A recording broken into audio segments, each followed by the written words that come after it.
I did want to. There's an interesting idea one that goes back to the process of meditation, and so much being studied now as through psychedelics, the treatment, and we're talking about the medical model and how it's focused on those who have a diagnosis, and people who have ADHD. And there's a lot of people like that who have trouble focusing and concentrating, so they're diagnosed that way. Their attention, they get caught up in something and they'll just get absorbed in it, but they won't be able to focus and to what they want to choose to focus on or what to accomplish anything in the world. And my sense is that we all suffer from this. So um, it's not just people who, this is just one example, it's not just people who have a diagnosis. Um, and they need to be treated, and we're different than that. But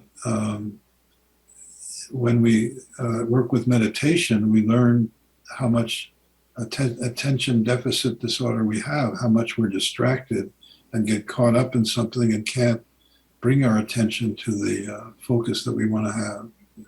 Yeah, I think that's completely true.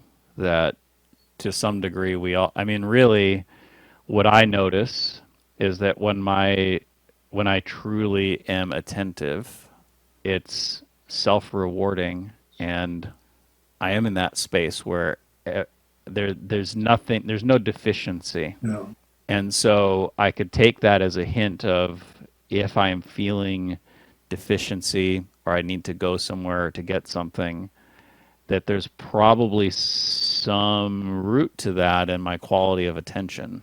One of the elements that kind of fascinates me about this is, you know, people will ask me like what is it about yoga or some of these traditions that you think is so important today? These traditions are so old, right?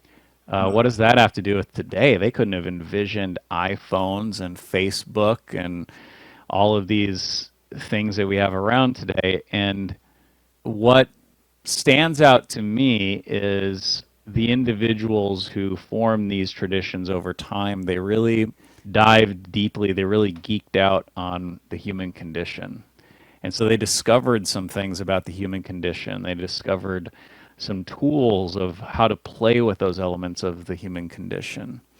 And as you're talking about, one of those elements of the human condition is that most of us come out of the box limited in our capacity for attention. And we oftentimes fall short of that place of attention where everything is enough. What's interesting to me is I think this was discovered in part because people became very interested in the human condition.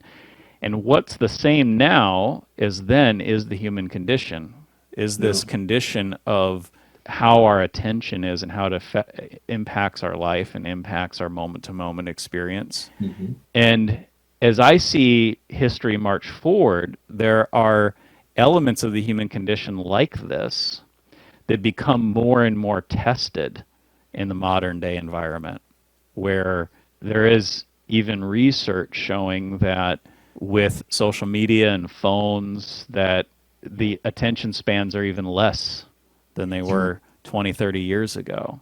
In many ways, the modern environment has tested in a way pushed back and I wouldn't say broken, but like essentially caused these capacities of the human condition to raise to the forefront. And it's like we already have this treasure trove from the past that informs us a bit about how to work with this. The circular nature of that is Mm-hmm. poetic to me. Mm-hmm.